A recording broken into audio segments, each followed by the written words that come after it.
You got it? It should say recording in progress. The little screen should come I up. said so. It absolutely said so. No? Yes. Yes. It did. It gave us the little nanny box that said, just so you know, this is now in compliance with state law. So I'm in. Did my screen just freeze? Let's see. So we can hear you.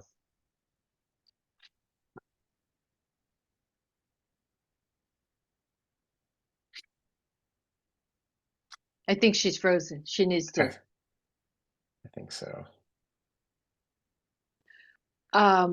Well, we should just go ahead, but Grant, I don't know all the things about you that she does.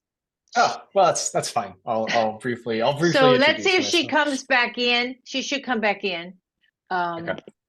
What I want to say to everybody is we're delighted tonight to have Grant Van Horn on the Merlin Sound ID, who he will tell you how it got started and what his role was with it and where it's heading and the things to do and not to do. And one of the things he has asked is that people either write their question in the chat or raise their hand. We hopefully know you know how to raise your hand. We've done a lot of these. And ask your question. So this is interactive while he's presenting. Yeah. No, thank you, Janice. Yeah. So please, it's kind of more fun for me on these kind of talks to have kind of a conversation. So if I say something that doesn't make sense, or if you guys want to dig deeper on something, please just interrupt and let's talk more about it. So I'm I guess a visiting scientist now at the Cornell Lab of Ornithology. I was there for the last 4 years as a research scientist, and I've just joined UMass as an assistant professor in computer science. My background is in computer science, not a biologist, not an ornithologist, but my ties to the lab go back over a decade. So I actually, was when the iPad kind of first came out. I was an undergrad and was working on kind of fun applications to put on an iPad, and one of them was bird identifications. And the lab caught wind of it, and that kind of kicked off kind of the last decade of research with them, and that spanned building Merlin, like the very first versions of Merlin that didn't have any kind of machine learning or AI components, and then building in photo ID, where it'll recognize the bird in a picture that you've taken, and then most recently Sound ID. So this talk will be all about Sound ID. And I like to start these talks. I mean, I'm guessing a lot of people on this call have played with Merlin and with Sound ID. And so this is going to be a little cheesy, I'll admit, but I like to motivate this talk with kind of like, imagine you're walking down this trail. This trail happens to be in Sapsucker Woods, where the Lab of Ornithology is, and you're hearing birdsong.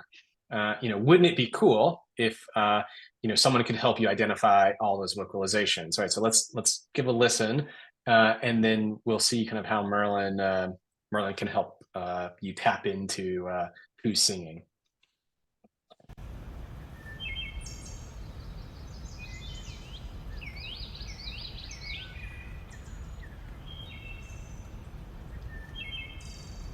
Right, so there's all this stuff going on, and as a novice birder, it's so hard to kind of appreciate who's vocalizing, which vocalizations are the same species versus a different species, and it's so enjoyable when you take a walk and you have that expert next to you that's able to kind of point out all these unique features, let alone just do the identification. So that was a kind of our motivation for Merlin. Was to build something that kind of put an expert into your pocket and made it available, 24/7. I was lucky enough to spend that time at the Lab of Ornithology, where I got to like tap into some of the best birders in the world. But not everyone has that ability, right? But lots of people have phones, and so the challenge we set out to tackle was, let's get your phone to identify the birds that are vocalizing. In this talk, or maybe call it more of a conversation, I'll discuss, how we build Sound ID. Why doesn't Sound ID just cover all of the birds already? How well does Sound ID perform? And then how does one improve Sound ID?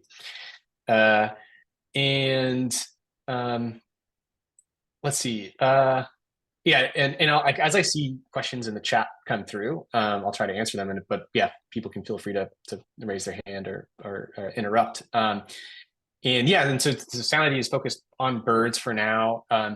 There are not necessarily similar efforts on amphibians and insects from a community engagement perspective, like building an app like Merlin. I mean, of course, scientists like biologists and ecologists are very interested in doing analysis of insects and amphibians for like conservation purposes.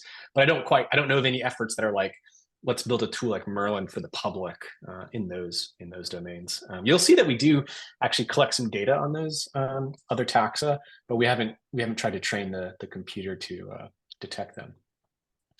Okay, so I'll give you kind of like a big pie in the sky kind of version of Merlin Sound ID. So we kick off this whole process, and you'll see why it's a circle here in a second. We kick off this whole process with collecting audio. Comes from people like all of you on this call, mainly birders out in the field with, typically with actually specialized recording equipment, right? Like a shotgun mic or a parabola and a nice recording setup. But you guys collect the audio. You then upload it to a website like Cornell or the eBird, which is another project from Cornell, where we can then take that audio and annotate the vocalizations. Once we have some annotated vocalizations of the birds, we can then try to teach Merlin what those birds sound like. We then test Merlin extensively under a bunch of different situations. And if things work well, then we can, are well enough, I should say, we can release those that particular model to the public. And we're just going to cycle through this thing. Like we do this kind of weekly, in fact, do all these steps. And I'm just going to kind of walk through steps 1, 2, 3, and 4 here for the next 40 minutes or so. Okay, so step 1, collect audio. So again, this is coming from folks like yourselves, right? I think we took this picture in Ithaca, with folks using shotgun mics and a parabola here. This is kind of a more exotic location where you can get right next to the birds and you get quite nice sounds here. Cornell sent some undergrads to the Amazon last year, led by Glenn, who's a member of the Sound ID project. And, they're, besides, kind of teaching the undergrads a bunch of different field experiences, they had particular goals to collect more data for species that were low on audio for. So they went out and collected a whole bunch of good recordings for us. And again, so some of this stuff is not going to be a shocker to you guys, but this audio gets uploaded to eBird. And, if you've never done this before, you can, most people will upload their, submit their checklist on the mobile app of eBird, but you can go obviously to the website and you can, besides make changes to your checklist, you can add media. And in this situation, we're seeing a checklist with media files. And those media files, so they're uploaded through the eBird project, but they're archived in what we call the Macaulay library. And that's kind of like the media warehouse, so to speak, for the eBird project. So we host both the sounds, the photos, and video, which is we're trying to roll out to more and more people the ability to upload videos. But right now, everyone can upload audio and photographs. But the important pieces here, right, are we get the audio, we auto-generate these spectrograms that I'll talk a little bit more about later. But we keep really important metadata such as the location and the date, and then there's extra metadata that contributors can add, right? And actually, I'll take this opportunity to, if any of you guys do contribute audio to eBird, filling in the background species, for example. So you have to, right? You have to associate a piece of audio with what we call a target species, pin-tailed sandgrouse or an Iberian gray shrike. So that's the quote unquote target species. But when you upload the audio, you can specify background species. That is really valuable data for us. And because I'm talking kind of to the data collectors, if you have the time to add that extra metadata, it really goes a long way to helping us use that piece of media to teach Merlin. And you'll see why as we get further in the talk.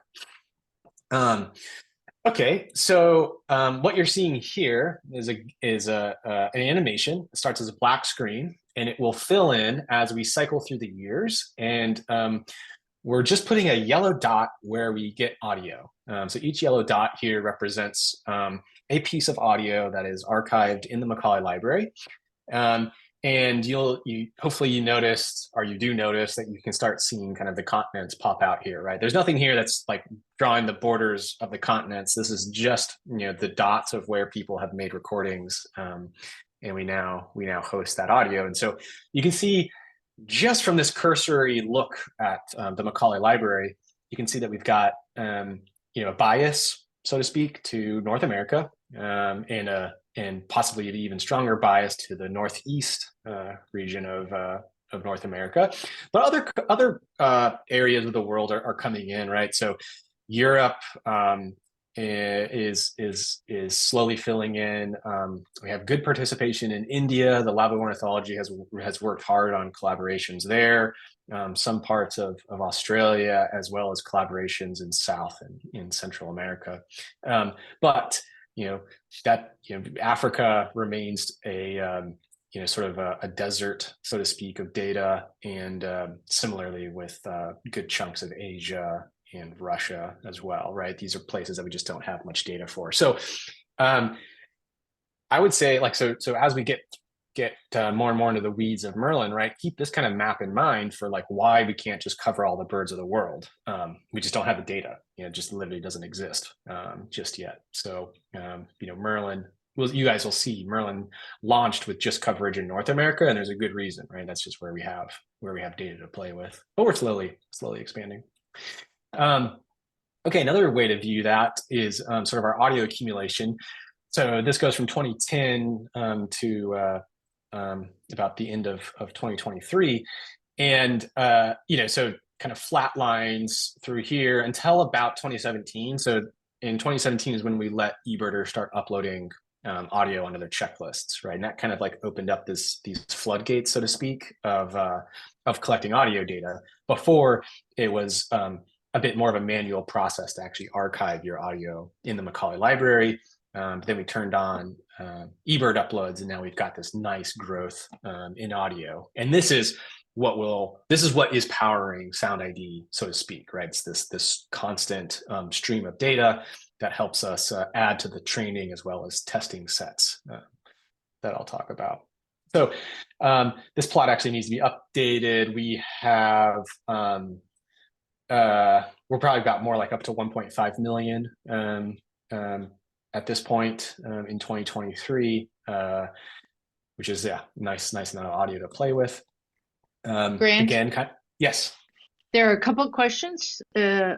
Somebody's at that I'll just say now. So, do you rebuild the model once a week? Is one, and the other, the difference between the quality of citizen gathered audio versus canonical audio. So right now we're in a big push to release a new public model for spring of 24. Hopefully before the northern hemisphere migrations. We try to get these models out in April. So right now we're in constant rebuild mode and evaluation mode, and so you'll see some of this stuff later on in the talk.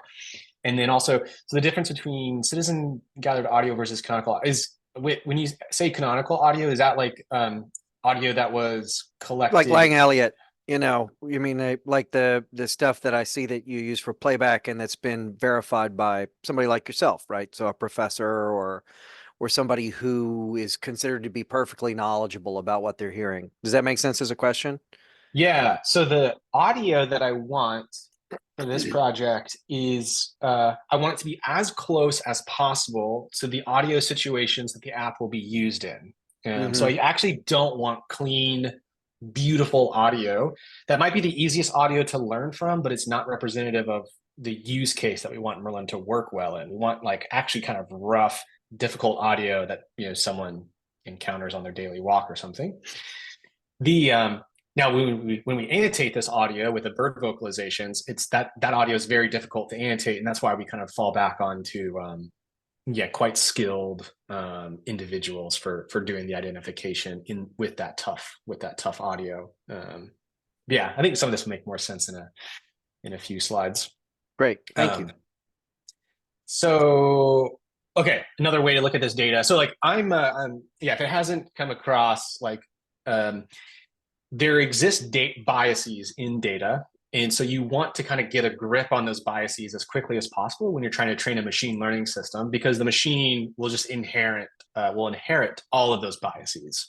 And so there's an initial kind of investigation of data before you kind of really train a system, just to kind of figure out, how, or to kind of predict how it's going to behave, right? And so from our map view, we know that we're going to be biased towards audio coming from North America, right? Which means that we should be kind of skeptical of how we're going to perform in like Southeast Asia, which we just don't have much audio from.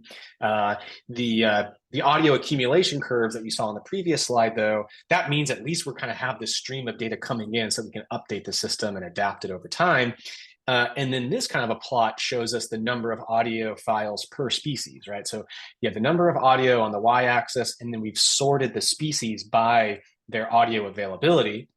Red crossbill in the Macaulay library has the most audio files. This is for a few, I wasn't part of this, but folks did some really focused research on the different vocalization styles of various red crossbills, and so we collected a ton of data from those. We just have a lot of audio files for whatever reason from the red crossbill, and from there, kind of trickles all the way down to close to about 1. So I think we have 1 audio recording from most bird species in the world, and then everything else kind of falls in between there.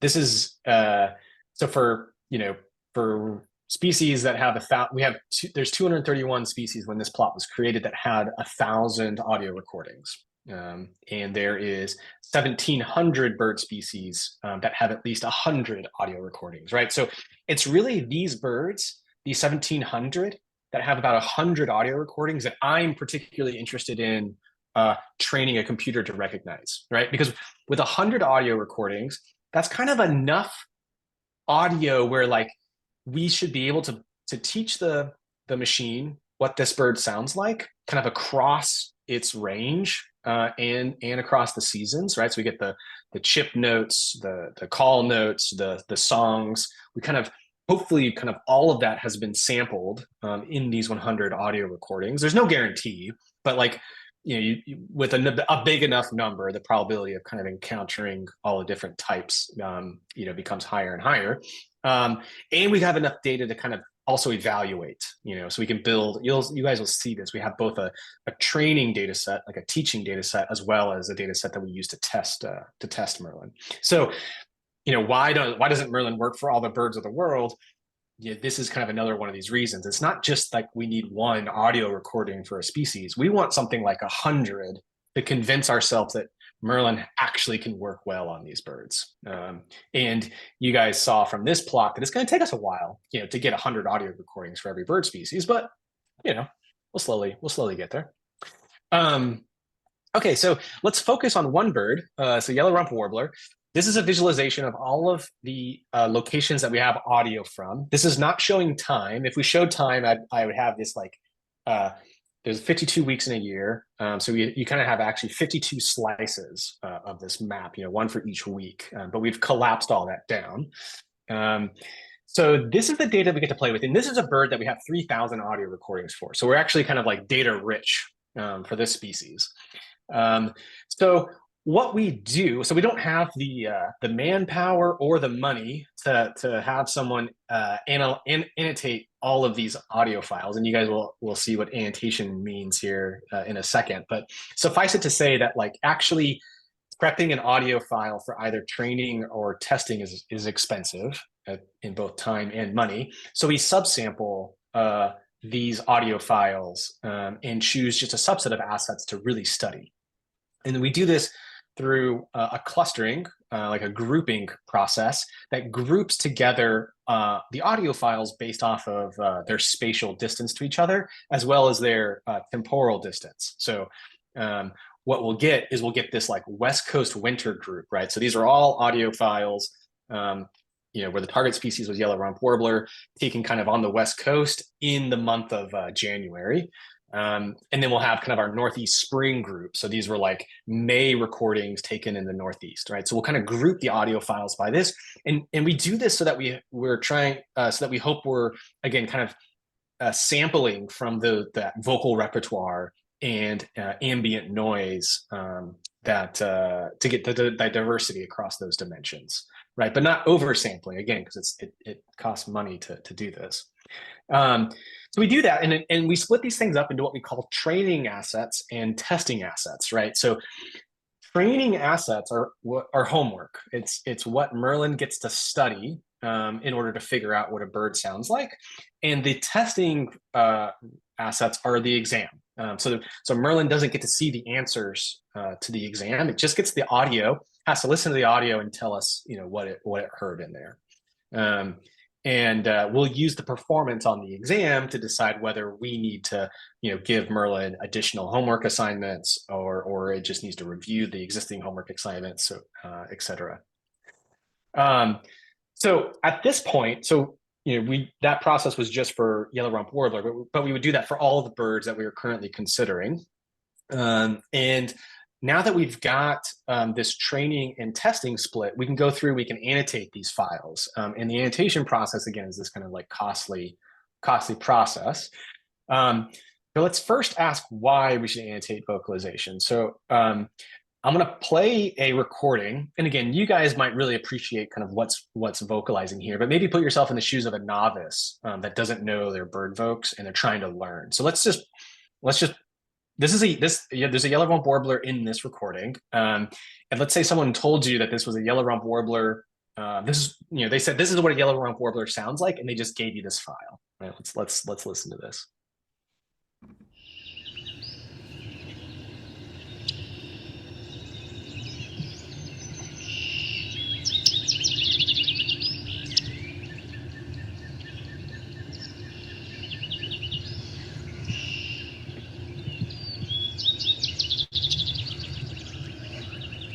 Okay, so there's a lot going on there, right? There's not just a yellow rump warbler vocalizing, and it's really awkward to like figure out how to learn what a yellow rump warbler sounds like if that's what you're given, right? So that is kind of the motivation for annotation, right? So we're going to listen to the exact same audio. It's going to be the same spectrogram sliding past, but now we're going to have annotations down.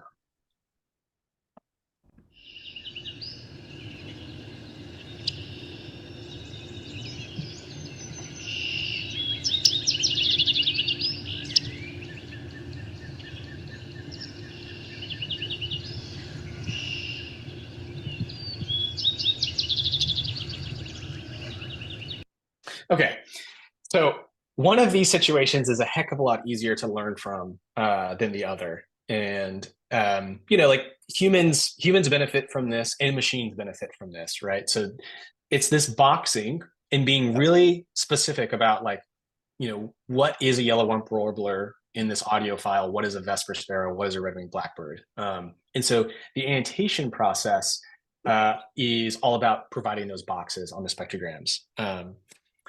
So we built a platform that we call Merlin Vision to do all this annotation work, and we break the projects down into regions. So the project launched with US and Canada and we've since added these other regions as we find collaborators and people with the expertise to help us annotate these bird sounds.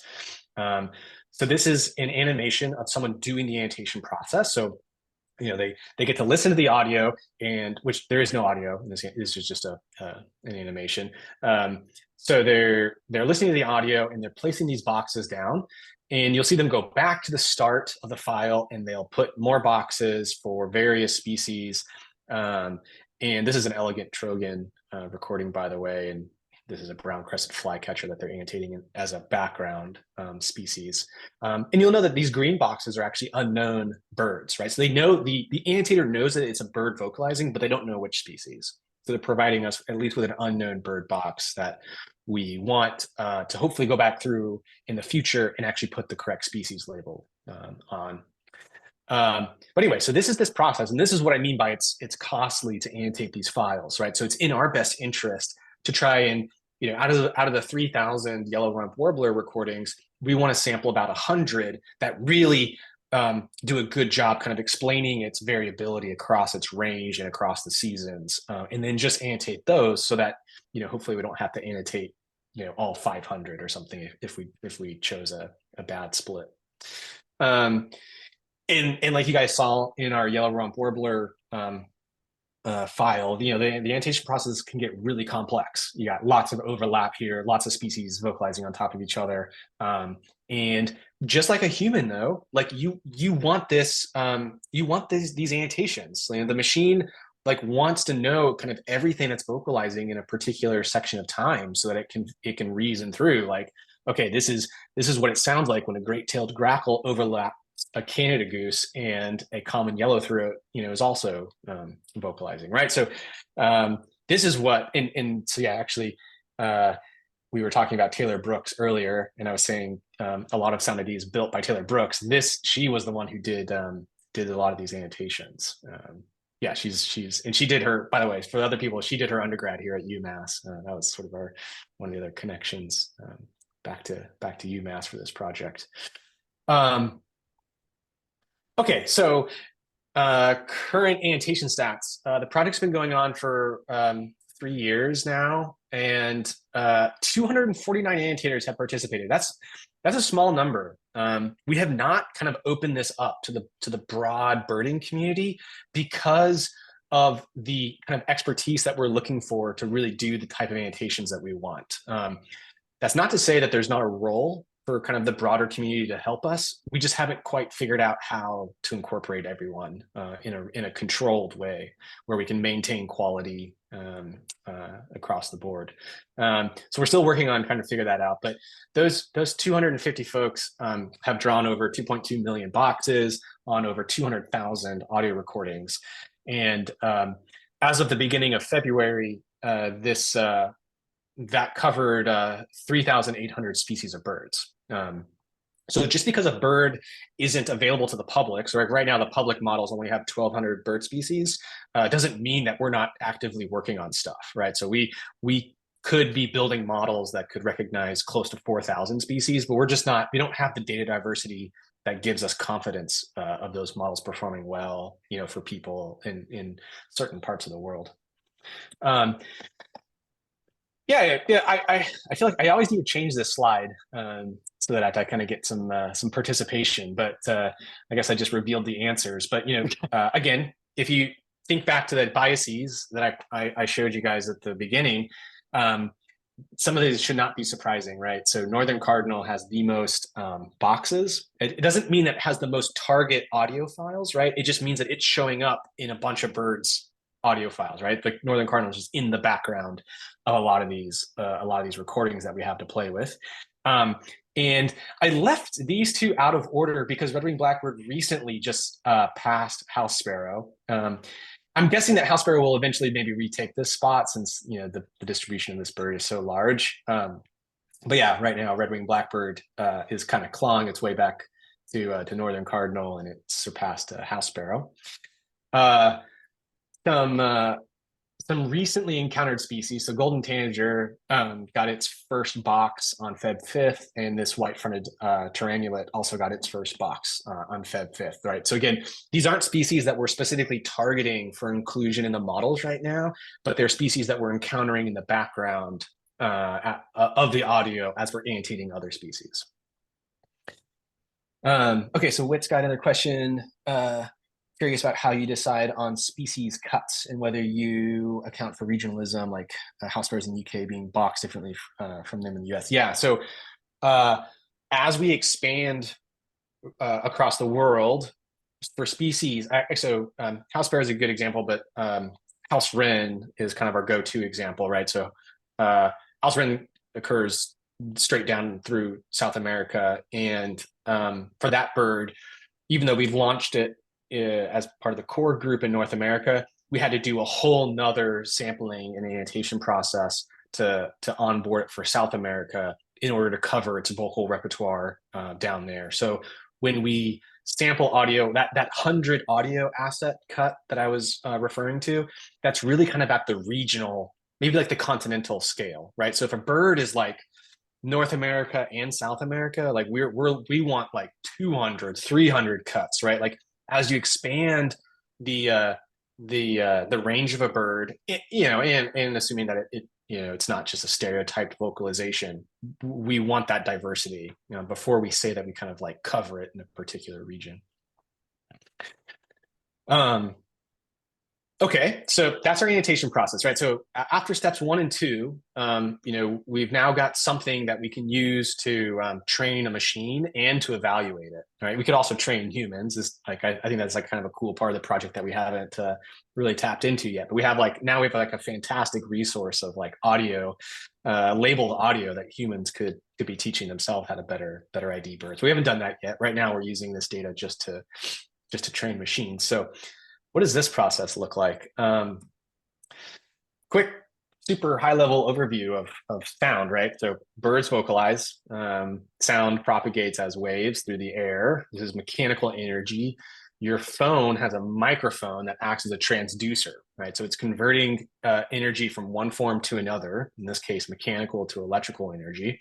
And that voltage essentially is discretized, or digitized, I should say, and your phone hands off that digitized signal to an app like Merlin in the form of this waveform, right? So this is amplitude over time.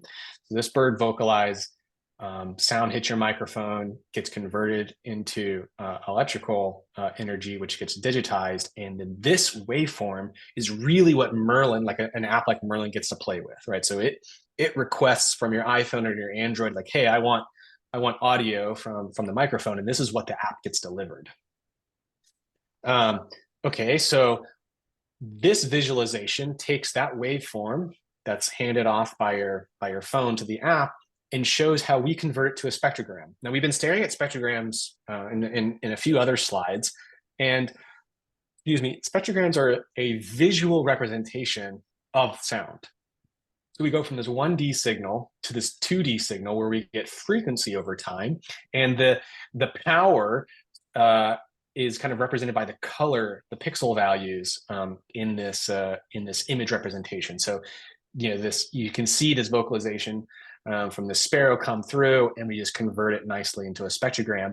And it's that spectrogram that Merlin Sound ID is going to use to figure out what is currently vocalizing, right? So just like what we saw with the boxes, this is not boxed, because this would be like running really like in real time on your phone. This is what Merlin has to look at to decide what's currently vocalizing.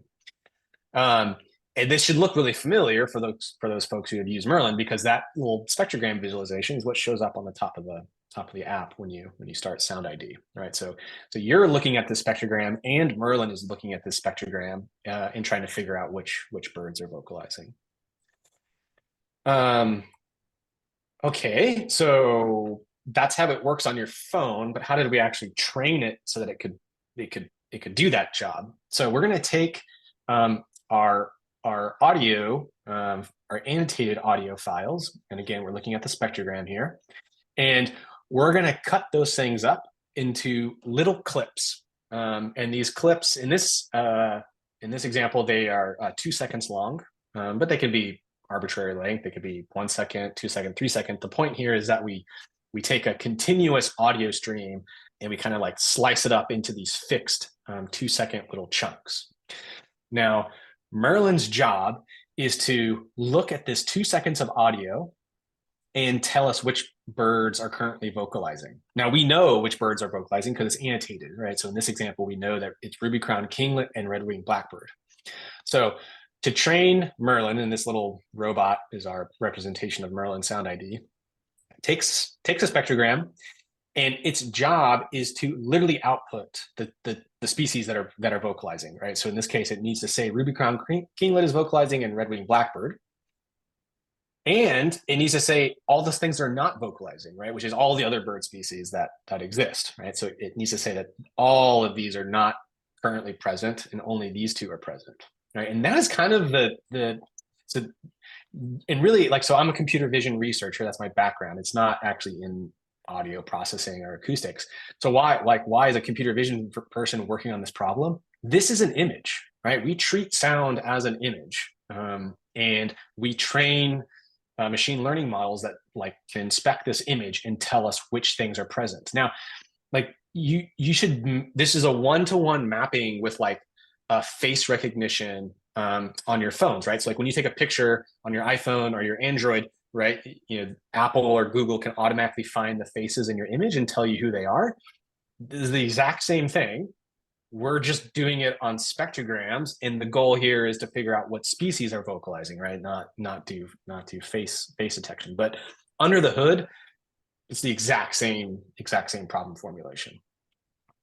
Okay, and so these are just kind of run through a few different examples, right? So in this case, it needs to say red-winged blackbird, yellow-rumped warbler, and song sparrow, and everything else is now no longer present. Now we've got our song sparrow, which is the purple box, is being continued, and we have our ruby-crowned kinglet. So those two are present, and everything else is absent. And we just do this like over and over and over, right? So just those little pictures and which birds are present and which birds are absent. For the current production models, there's about 1,200 species covered. If you combine all of those little 2 second images that Merlin is quote unquote looking at or hearing or listening to in order to figure out how to do this task, it'd be 95 days of training audio. And we don't show each example once. We show each example many times, right? Just similar to like how you kind of learn from an audio file, right? You don't just listen to an audio once. You kind of like listen to it, you go back and you listen to it again and you listen to it again, right? If you add up all of the times that we do this for Merlin, it's close to 40 years, right? If you just sat and listened to the audio yourself, it'd be 40 years to listen to all of it. But with computers, we can parallelize this. We can make it really fast. And you get this nice little machine learning model that we can then figure out how well it does. And if it does well enough, we can put it onto phones and give it to people. So how do we test Merlin? The number one question I get is how accurate is Sound ID when I go talk about Merlin. And it's just such a funny question to me because it's like so. It's like it makes a lot of sense to the person asking the question, but it makes very little sense to me. It's a little bit like me asking you, how accurate are you at listening, right? Like it's just like it's a sentence, but it doesn't quite make sense. It makes your head hurt as you're like trying to figure out like, wait, what does it mean to listen, and what does accuracy mean in this context, right? So what I like to talk about when I talk about the performance of Sound ID is how precise is Sound ID and what is the recall rate of Sound ID, right? So what do I mean by these terms? Let's kind of like walk through a situation where we're trying to test Merlin, right? So Merlin has never seen any of these little 2 second clips. Sorry, just looking at the question. So on the spectrogram, does density of color represent intensity of volume? And then does the vertical pattern represent changes? Yeah, exactly. Yeah. So these so white in these images is like very quiet. It's kind of like no power in that particular frequency at that particular time. So like this is like low power area. These black bars are like high power at that frequency range. And yes, it's correlated, like the strength of that, the value of that black is proportional to the power of that vocalization. So the same signal, if this bird, like let's imagine this bird was right next to you, that's what it would produce. If it was further away, it'd be the same signal, it just wouldn't be as black, right? So it's that attenuation with distance, the 1/r² that you normally see with these things, kind of makes this dimmer and dimmer until it totally disappears, and then you can't hear the bird. Can you tell how detailed Merlin is looking at the spectrum? Is there an equivalent of pixels? Can you tell how detailed Merlin is looking at the spectrum? So we can ask Merlin to put boxes on the spectrogram, to really quiz it, like, hey, like, what are you looking at when you're saying that there's a northern cardinal here? It's a more expensive operation, so we don't do it on the phones, but we do it as kind of more of a quality control step to see, what is it really attending to when it makes these classifications. Okay, so looking at a test set, Merlin never got to see these during training. It doesn't know the answers. All it gets to see during the test is that it gets the audio and it has to tell us what it thinks is in there, right? So we know the answers, right? We're the teachers. So these all have a northern cardinal vocalizing on the left side, and these do not have a northern cardinal vocalizing, right? So we're going to give each one of these to Merlin and see what it says, right? And maybe it comes back with something like this. So it says these 9 patches over here do contain a northern cardinal, and it also says that these 3 patches do, right? So now we want to figure out how the heck to evaluate Merlin. And the first question we're going to ask is, what fraction of audio clips predicted to contain a northern cardinal actually have a northern cardinal vocalization, right? So coming back, we're going to focus over here because these are the ones that actually have a northern cardinal. And we have, actually, sorry, we're going to look at both because we're trying to look at which fraction that the Merlin said had a northern cardinal actually have a northern cardinal. So these all have a northern cardinal vocalization, and these 9 Merlin said also have a northern cardinal vocalization, right? So these are green, these are good. Red is situations where Merlin said that there was a northern cardinal, but there's no northern cardinal. So what we're going to compute is what we call a precision metric, which is the sum of the green squares divided by the sum of green plus red, right? And in this case, we have a precision of what we call 75%. Now, this metric, this is one metric that machine learning people use all the time. This metric can be gamed. It's super easy to get a score of 100%, right? So sorry, the value of precision ranges from 0 to 1, where 1 is perfect. And then we often multiply it by 100 to get a percentage. So how do we game this thing? We're going to let Merlin could secretly just answer like 1 time on the most confident northern cardinal box, right? And more often than not, that is going to be correct. And our precision here, again, is green divided by green plus red, but there's exactly 1, right? So precision is 100%.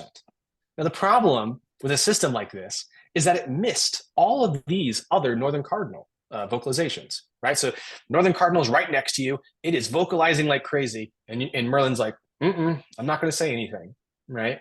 So this is a very precise system, but it's not quite the system that we really want to give to the public, right? So there's another metric that we need to bring to bear.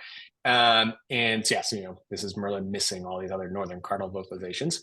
But this other metric gets at this question of what fraction of northern cardinal vocalizations are detected, right? Okay, so coming back to our original predictions from Merlin, and now we're going to focus on this left side, right? Because these are all the audio clips that have northern cardinal. And we're going to ask, out of those ones, how many did Merlin find, right? So now we have green for when it did find it, orange for when it missed it, but there really was a northern cardinal. And so recall is green divided by green plus orange. And in this case, we have a 45% recall rate. Now, this is also a very simple metric to game, right? So how do you do that?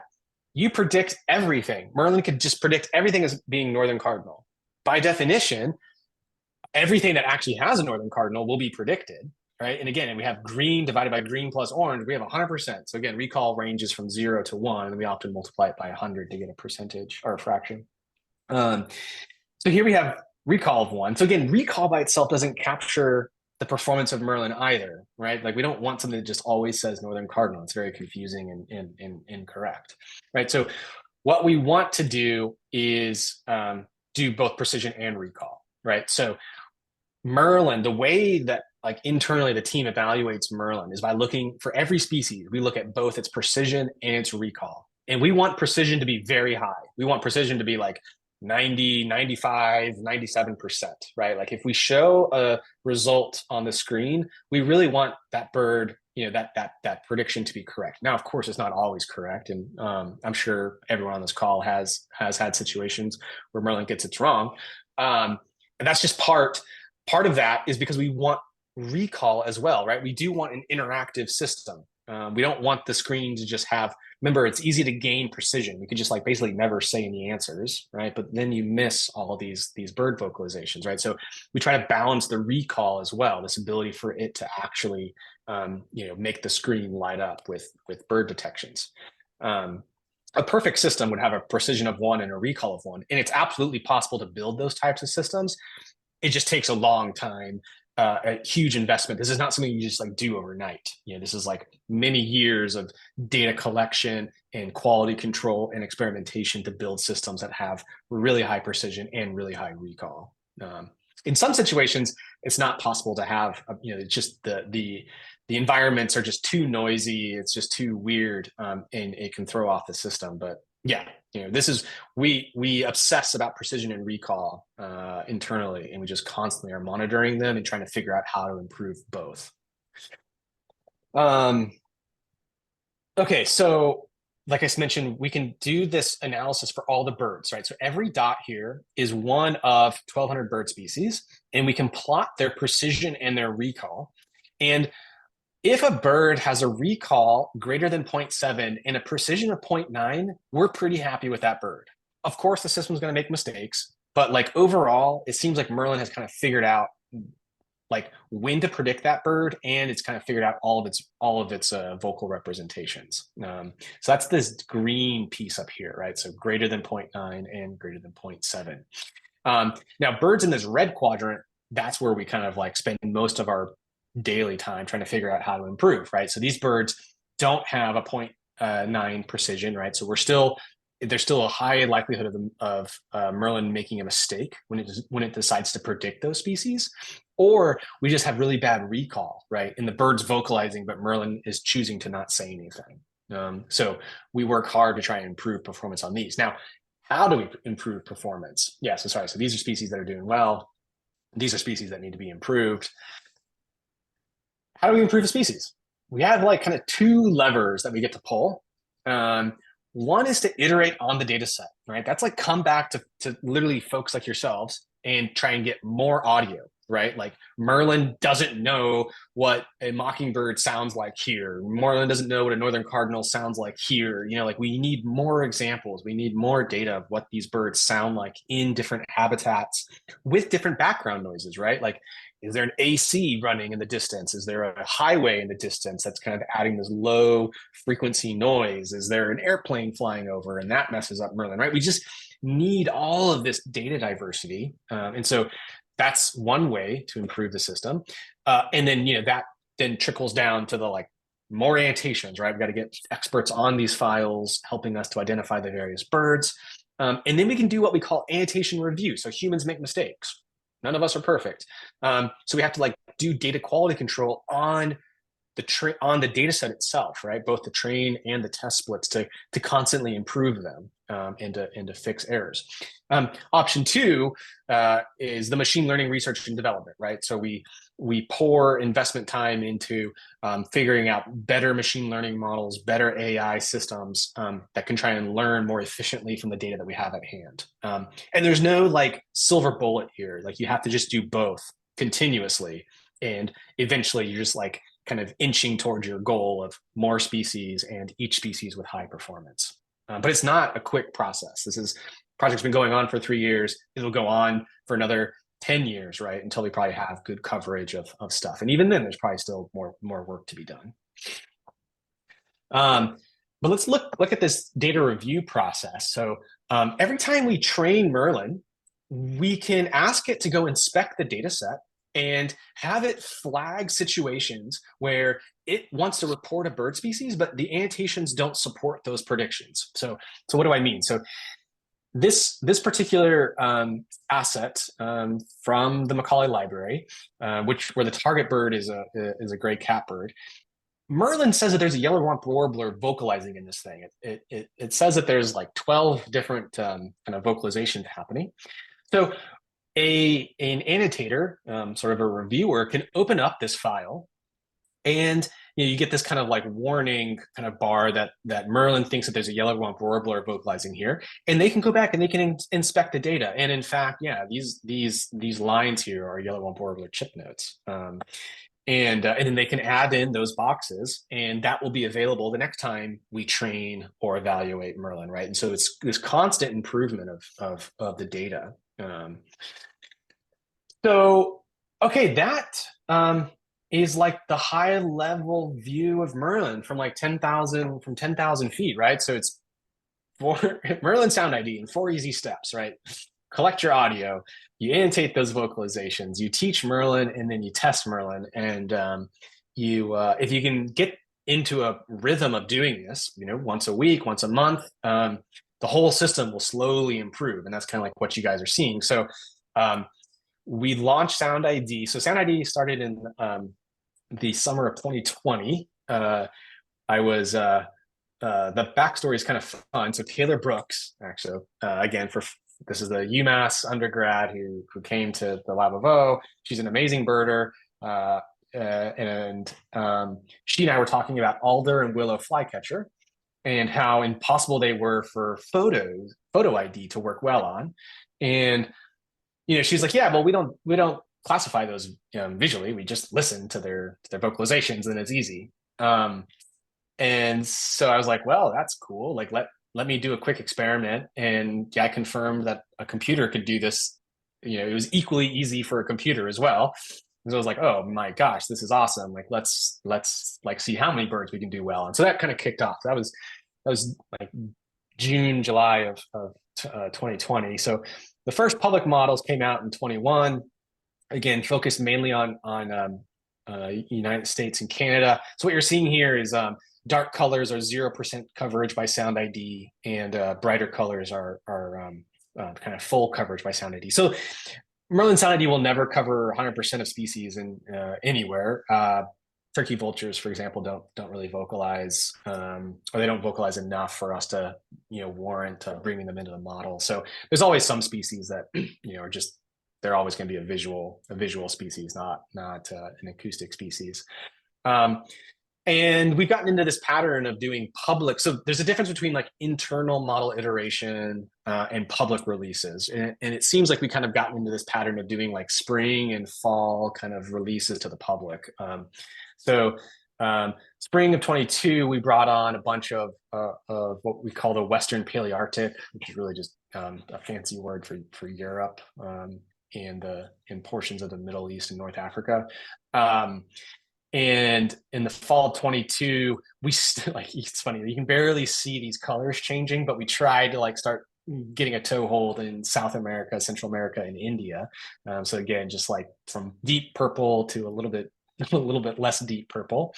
And then in another release in it's kind of the spring, I guess, of 23, but it was in February. Again, further progress in South America, Central America, and India. And then most recently, we had the fall release, which again was really targeting those areas.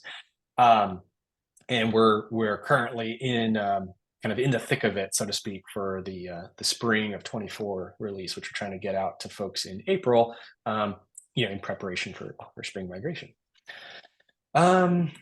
So Sound ID, without a doubt, has been like amazingly successful.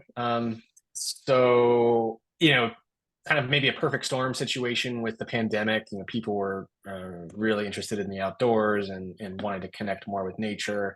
And so we released this tool kind of at a really opportune time. So, you know, Merlin as an app has been, you know, reasonably successful. I mean, specifically for the birding community, it's been a good resource. But with the launch of Sound ID, I mean, we just seen like huge spikes in participation. So, you know, I think this plot needs to be updated, but it's like over 4 million active users, you know, on a given month, and you know, I think we're approaching more like 20 million total downloads.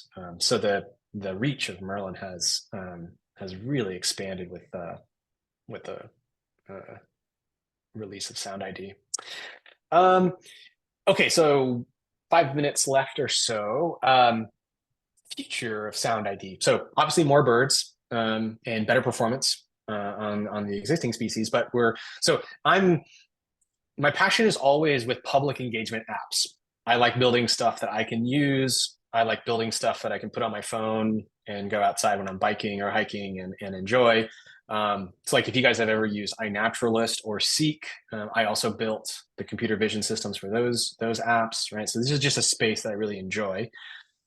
But there's a whole nother pressing need for acoustic analysis coming from like this, like the professional science community as opposed to the citizen science community, right? Like these are folks that are trying to make conservation decisions or really kind of study the natural history of a particular species by putting out microphones that record for, you know, days or months or years at particular sites.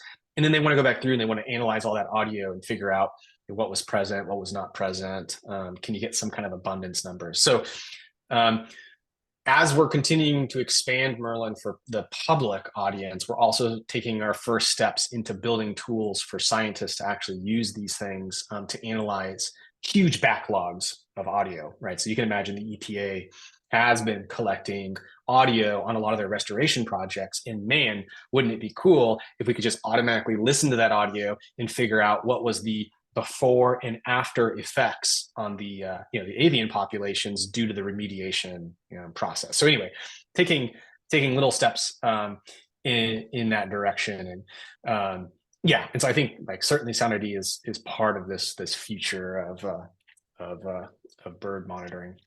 Grant, Yes. there's another question from Douglas. Yeah. Douglas, do you want to ask your question? Here, I'll read it out. So it's, how can Okay. one boost sound sensitivity? Any cell phones that have better sound pickup or an external omnidirectional mics that are more sensitive? So yeah, great question. I wish Apple, so a lot of our development happens on Apple's. I mean, we obviously care about the Android communities as well, but a lot of my detailed investigations of the phones are with Apple, and I wish they would release more information about the construction of their mics. We don't really have them. So one of the best things you can do is get one of these external Rode, actually, like RODE makes a really nice little portable shotgun mic that you can plug straight into your iPhone port, or you know, it takes a dongle. You got to get you know, the iPhone, the Lightning to 3.5 millimeter. And you have to do make sure a few of the adapters are correct. But anyway, you can get a nice little shotgun mic, and I can send this information after the chat too. And that is a great way of first having a directional microphone, so you can really focus where you're collecting audio from. And it just has, you know, way higher sensitivity. Yeah. So you'll notice on the spectrogram itself, like after you plug in your mic, like your external mic, like the spectrogram will just look a lot prettier, right? It's just like got this clear, like, you know, everything that's not like being focused on by the mic is just low power, low noise. And then the thing that your mic is focused on is just like clear and visible for Merlin to detect.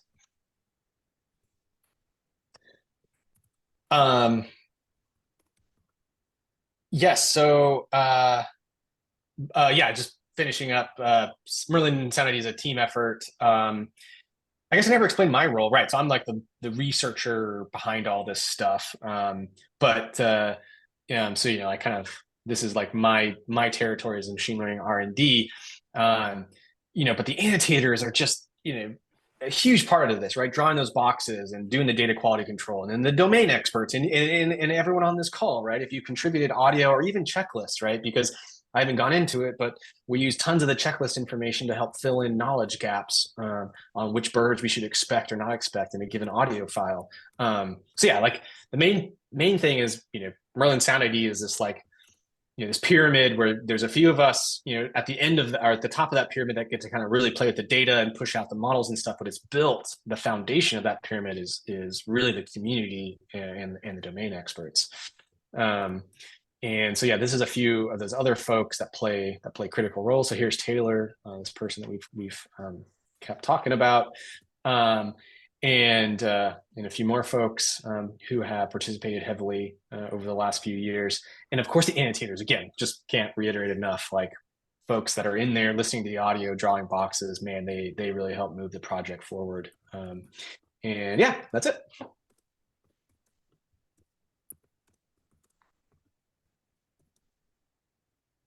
So are there any more questions for Grant? I've got about 14. I don't think that's You get really a two, very Whit. You get two. respectful thing to do. Just so you know, Grant, I'm a technology analyst and I cover artificial intelligence as well as a birder since I was 6 years old. So Awesome. Yeah. Horrifyingly, you've intersected for you, like the thing that I care the most about. I'm really excited about hearing more, if you're comfortable kind of speculating about things like whether or not it's possible to do, whether or not you foresee trying to do things like identification of individuals or trying to do counts in flocks or many flocks stitching together to get a sense of what a mini flock is. I'm just so fascinated by going beyond kind of species. I'm not saying what it does is absolutely insane. I'm just wondering whether or not you're looking at that as a part of the future. No, absolutely. So this is so there's, on that science side of things, I mean, the thing that those guys are after more than anything, right, is like occupancy and abundance, right? They want to know what species are occurring in the given habitat, and they would love to know the abundance numbers of those species. So as it stands, we can get them closer to these occupancy analyses, right? Just with presence, absence, do we detect these things? But the learning the individual vocalizations, or at least like letting Merlin hypothesize, like, hey, I think that this is Mary vocalizing right now, or this is Larry, and over here we have Tom, right? Like, I don't think it's out of the question. We haven't taken a crack at doing it yet, and I think our data set allows us to start teasing that apart relatively easy, because we have the boxes. We can make some kind of assumptions about when do we think there's multiple individuals, or when do we think there's just one. But yeah, so I think that is like a high priority, not low hanging fruit, because it's not going to be easy. But it's I think it's absolutely there. And we take inspiration from progress done on humans, right? So like, it's possible for Zoom and other people to analyze the audio of this video call and try to start teasing apart who's saying what when. Right. And we can take lessons learned in that space and apply it to birds. So yeah, absolutely. I think it's not sure how difficult it's going to be, but absolutely on the radar of future research. Thank you. I'll hush and let other people ask questions. I've got another one for my second one, but I want to make sure somebody else gets a chance. So I'll hush for now. Thank you, Whit. Somebody asked if you'd put up the slide that has all the annotators on it. Oh, yes. Just so they could see that. Absolutely. Many thank yous. Great presentation, fantastic presentation. Send me somewhere, I'll record. People are offering their time. And then so let's see, looks like there's a question from Chris. Yes. Yeah, so is there any consideration to include common non-bird sounds in a given area that often confuses novice birders, frogs, chipmunks, or squirrels? Okay, so I didn't have a slide on it, but we currently are asking annotators, as they're capable, to annotate amphibians and mammals as they encounter them in these audio files, right? So we're getting those bird boxes as well as, eastern gray squirrel, red squirrel, chipmunks, and we're getting those things annotated. Right now, Merlin does not try to predict those species, but what we do is when we have those, we really try to make sure Merlin is, if we have a recording of a eastern gray squirrel, and that's all it's vocalizing, we use that as a negative training example for all of our bird species, so that Merlin isn't encouraged to predict, some chickadee or titmouse species when that squirrel is doing its chattering. And again, it's that data diversity, right? So these are like you pointed out, these are situations that folks are encountering in the field, and we know we don't want to show wrong results. We're trying to get them to be covered. One of the funny things that I don't know if it's happened to anybody else, but I've been in a situation where I've sitting there holding my phone trying to get Merlin to detect this animal that I was hearing, and it was some chipmunk. This was like in Utah that I just wasn't accustomed to hearing, and so Merlin was like keeping its mouth shut, right? It wasn't making any predictions, which was the correct thing to do, but it was also really frustrating because I'm like, what the heck? Like, it's vocalizing right there, it's in those bushes, like it's got to be something. And in fact, it was doing the right thing. But so we need to add those mammals and stuff into the app so that we can get that information on the screen. Like, hey, we think you're hearing a squirrel, or we think you're hearing a chipmunk. Maybe get a visual to see. Yeah, I've had that exact experience where I'm like, I know I'm hearing something. And it was just the other day. And I just needed to say to me, it's a red squirrel, you idiot. Stop holding me up. Yeah, exactly. Yeah, no, I agree. But yeah, I guess, like one other, like on the general topic of Merlin making mistakes. I mean, I was so happy to hear at the beginning, that, when the Hampshire Bird Club goes out, there's like encouragement to, you can't just take Sound ID as truth, right? It absolutely makes mistakes. And part of it, now I hope you guys can appreciate, there's like this tension between kind of showing, only correct results, but then also having kind of an interactive, engaging app, that at least tries to get some kind of answers on the screen when you hear a bird, right? And so Merlin, as an educational public outreach tool, absolutely, we could have designed it to be more for eBirders, right? Have it be, set up in a different way so that it's really focused on like someone doing a checklist. But that's not the Merlin, that's not the like 8 million person Merlin audience. And so those are kind of these things that we're trying to balance, is like, how do we make sure that we're building kind of a really fun, engaging public engagement application? But we also know that we need to satisfy, the eBird community, because they're, at the end of the day, they're the ones providing tons of the data. So and that's why we stress so much about this kind of iterative process, like, give us the feedback, right? When does it not work? When does it work? And preferably give us the audio, right, as part of a checklist, so that we can get that stuff into the system, retrain it, and so that hopefully it won't make a mistake the next time you go out. Definitely, Grant, the microphone information that you said you had for. Oh yes, yeah, I can send that out. And so Laurel had an interesting comment here. So it would be interesting to include certain certainty estimates with the IDs. So actually, so the other thing I'll do is we have a development version of Sound ID. So there's the Merlin app, right? Branded Cornell Lab of Ornithology. We can't really mess around with that thing because it's got so much momentum, and we have to be careful with different things on that. So we've developed a little dev version, super stripped down. I actually kind of like the UI because it's so simple, but a lot of people are like, oh, I can't, there's no species descriptions, there's no photos, there's not all this stuff. It's literally just like, it runs Sound ID and it gives you results, and it shows you confidence estimates, and it actually lets you play with settings. So this is for iPhones only, but on the email that I sent, I'll have a link to where people can grab this thing. It's part of Test Flight. If you guys have ever been kind of like alpha or beta testers for different apps in the past. But anyway, the login process, Apple makes it relatively seamless. But on that, you can start playing with, first, I think it's like I won't bias people, but anyway, I find myself using the dev app almost exclusively because I get some information about confidence.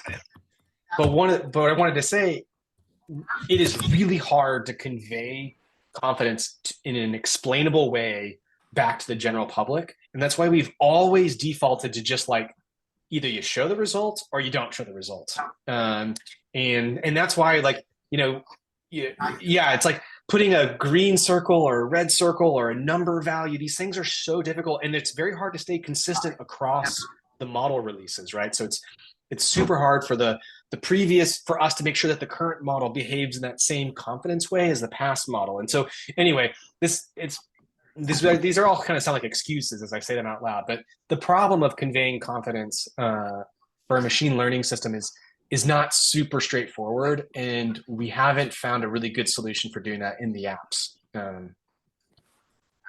Yeah. Can I ask my last one? Yeah, please. So I'm curious about whether I'm sorry, Ed's asking a question, I think. Go ahead, Ed, but you're still on mute.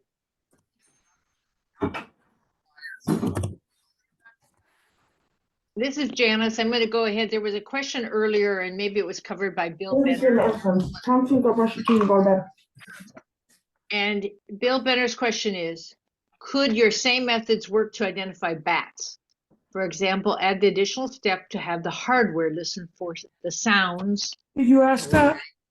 No. To have the hardware listen for the sounds, even if the human ear can't hear them. Yes, that is the trick with bats is absolutely same principles could be applied to bat species identification.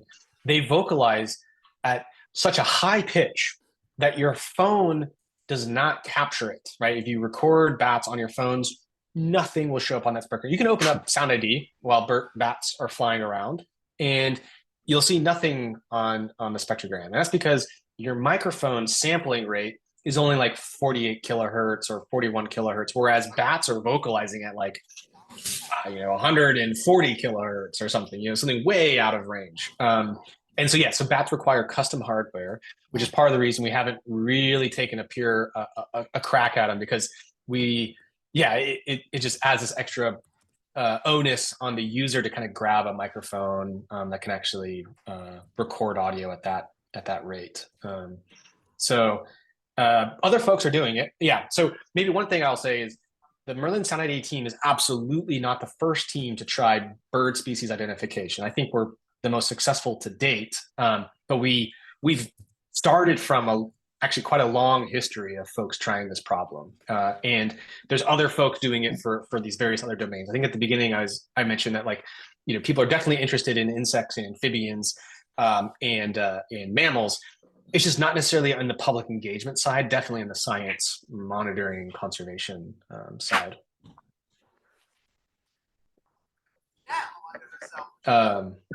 By the way, like one other kind of random tidbit, that I don't know how often people use it anymore, but like the Hey Siri or like the Hey Google kind of thing that you do to talk to your phone, exact same thing, right? So those OSs, those operating systems, have a little version of Sound ID that is listening for those little phrases, right? And so when you say those things, they show up on the spectrogram that those systems are listening for or looking for, if you treat it as an image, and that's how you trigger it. So yeah, very similar. That's kind of the nice thing. That's part of the reason machine learning and AI in general is kind of so successful right now, is we're finding that the same techniques can work across all these various domains, right? So we're able to take ideas that are working for people detecting Hey Siri and apply them to birds and find that they're, you have to adapt them, but they're working, reasonably well. They give you a good starting place. I'm curious as to whether you're doing any work around accents or whatever you call it when it's regional variations, and whether or not you're expecting to pop out new species like evening grosbeaks and crossbills. Yeah, so we try to handle the accents just with kind of an understanding of the birds, distribution and range, and making sure when we build the training data sets and the testing data set that we just span that whole that whole range. Predicting, like suggesting whether some species should be split, again, is one of those other cool, like not necessarily low hanging Thank you. fruit. There's a lot of work to be done, but it's absolutely an awesome opportunity. And yeah, we're kind of like playing around with, if you take into account both the location of the audio and how Merlin is classifying, can we use those to be like, you know, maybe we should suggest these birds be split. Yeah, very, very speculative and lots of work to be done, but no, totally another great research direction. Well, Grant, we don't need to keep you all night. This has been wonderful. Lots of information. I'm sure at least of the 50 plus people who are on tonight, 40 of them will be operating their Merlin tomorrow. That's great. Yeah, Including no, I me. mean, we yeah. love it. So yeah, no, thank you. Thanks to all of you guys for, you know, supporting the lab and doing your eBird checklists and using Merlin. And yeah, feedback is always welcome, and we'll continue to try to improve these systems. Thank you so much, Grant. This has really been such a treat. Sorry, my Zoom wasn't working at the beginning. Really fascinating. Thank you. Thank you. Who's talking now? I don't know. Cool. Big time birder. right. Thank you. Yeah, I'm unmuted too now for some reason. All right. Well, glad you guys enjoyed it, and I'll send out that information via email. And yeah, looking forward to more interactions in the future. Now that Thank you. now that Nicole and I are here. Have a good night, everybody. Good night. Thanks a lot, Grant. Birds. Thanks.